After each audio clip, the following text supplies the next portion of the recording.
Erin Jones here with One Residential. We're back today with another video for you, and I have my co-host, Mauro Rios. Yeah, Erin, I'm excited to come back with you guys and... No. You. There's the exit, buddy. I can't believe you did this to me. Yeah. Don't worry. Don't let the door hit you with the good Lord split you. All right. Okay, well, I'm back today with my co-host, Josh Dukes. Hey, now we got it right. I'm back. Everything's right in the world. That's right. I was on vacation.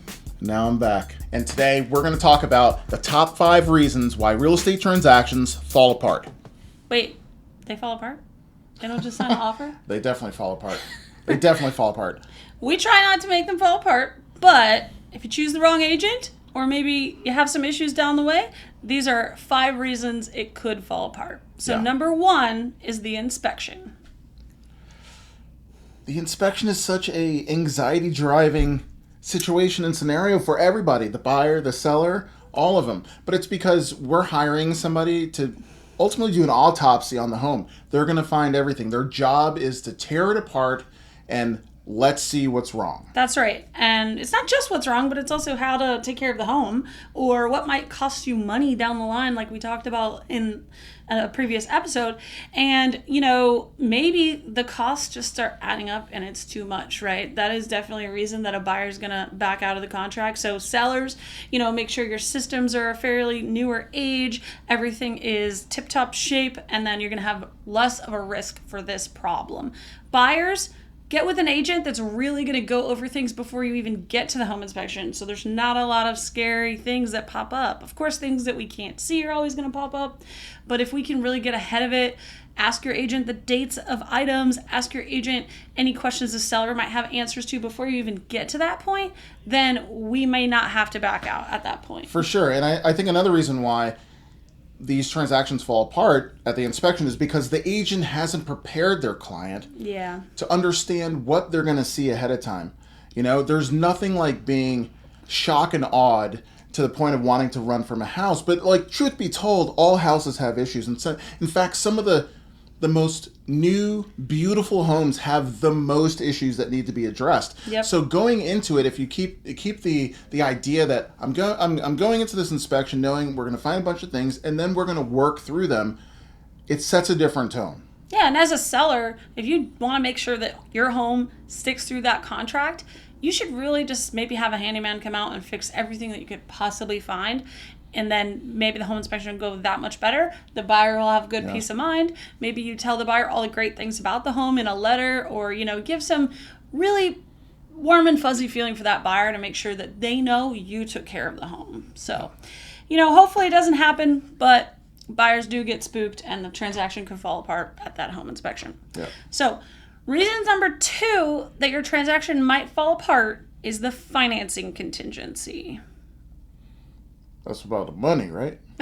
Well, in the market right now, we're seeing a lot of financing contingencies. This means that the buyer is going to be pre-approved. You're going to get a pre-approval letter, but they haven't gone through the full approval process, and that could pop up issues throughout the transaction. So we see sometimes debt that wasn't on the credit report that somehow got uncovered. Maybe the buyer is really, really well qualified from an income standpoint, but they haven't been on their job long enough and they're at 1099, that could kill it every time. So, I know when we protect our sellers, we're going to have a conversation with the lender and make sure we ask all of these key questions to make sure that our sellers have a mitigated risk in this transaction.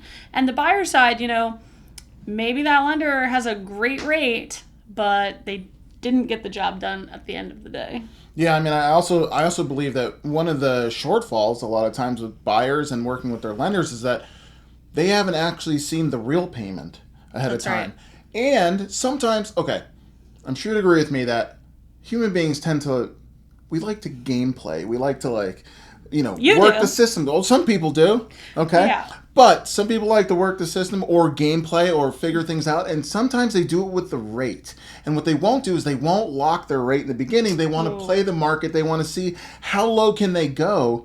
And in those instances where they play the game, they don't lock their rate, and the rate skyrockets, It's a big potentially they could not qualify. That's a big problem. Yeah. But, as a seller, you just want to make sure that your agent has done enough due diligence. And as a buyer, you want to make sure that that lender has all of your information up front so there's no surprises for you either. We really don't want to get 3-4 weeks into your new home and something pops up. It's just not going to be good for everybody. So the third reason that your transaction might fall through is the appraisal contingency. What does that mean, Josh? The appraisal. Let's see, what could that mean?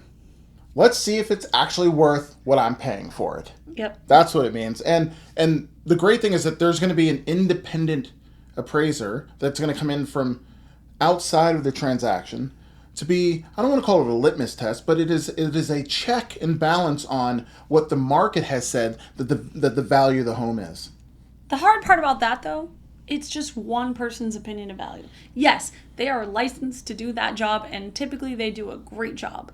But I have seen appraisals that have not come in nearly where they should, and it really could jeopardize a transaction just because that one person has a different opinion than everyone else. For sure. And what is it that we say? We always say that, appraising is an art form and a science at the same time. And, one person says the wall is blue, the other one says it's lavender, and somebody else says it's pink, and you scratch your head.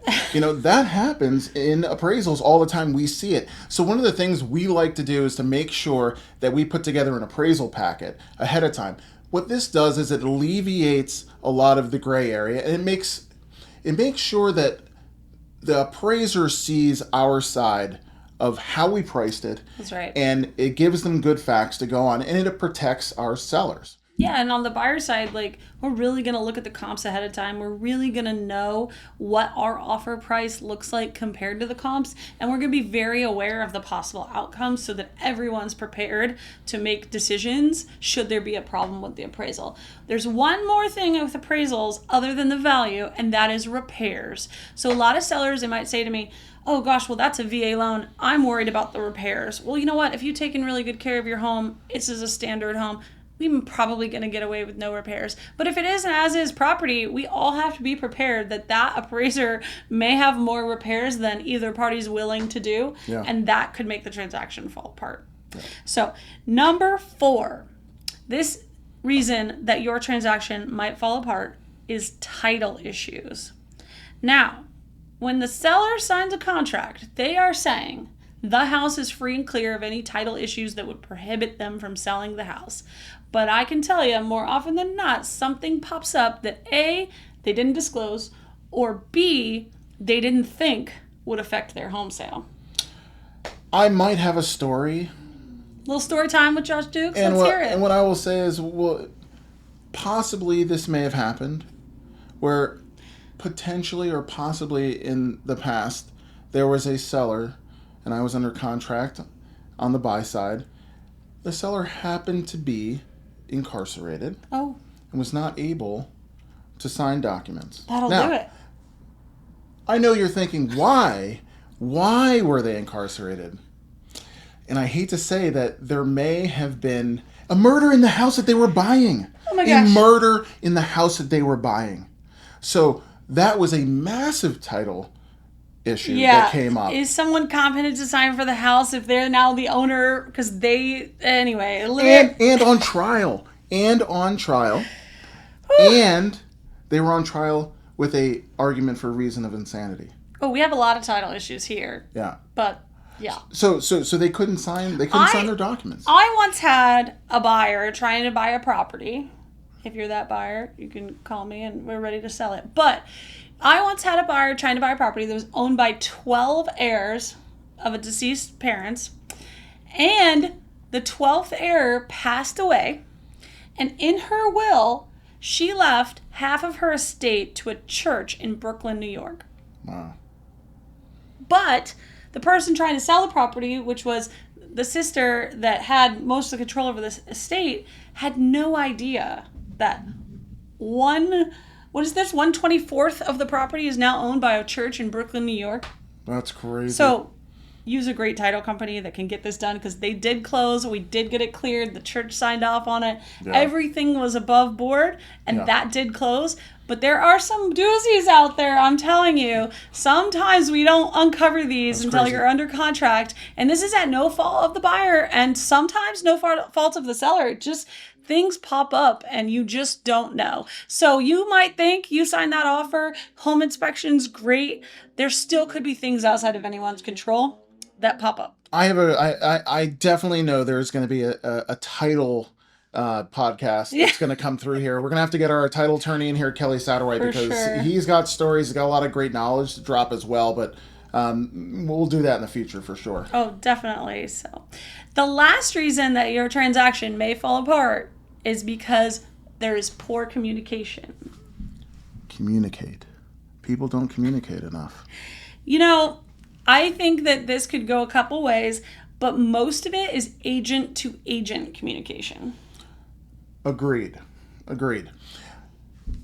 People hire agents to work on their behalf. That's right. A lot of times what will happen is if you get either an agent that lets their emotions get too caught up in the transaction, they will communicate in a very either aggressive or non-participatory way.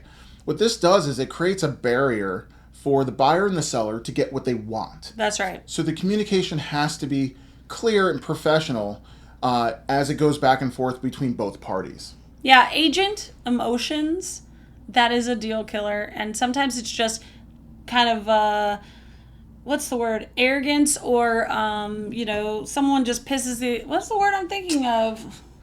Like, I don't want to that agent just, it's on principle, right? That agent's like, I'm not going to let this happen because that agent pissed me off or said the wrong thing. Of course, this doesn't happen to us or our agents on the team, but we've also talked through those things with our agents and learned over time how to respond when you are getting maybe attacked by another agent or, just this week, I had a builder representative just kind of say some not so great things, but I was able to keep my composure, not relay that to my client. My client doesn't need to know everything that happened, and we can keep the transaction moving and everything on target. But sometimes it's just ego and emotions, and it really could hurt you by hiring the wrong agent that's not able to, what we say, keep emotions between the lines. That's right.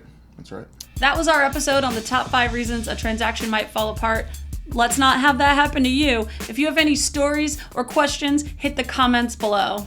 Need your help? Like, comment, and subscribe.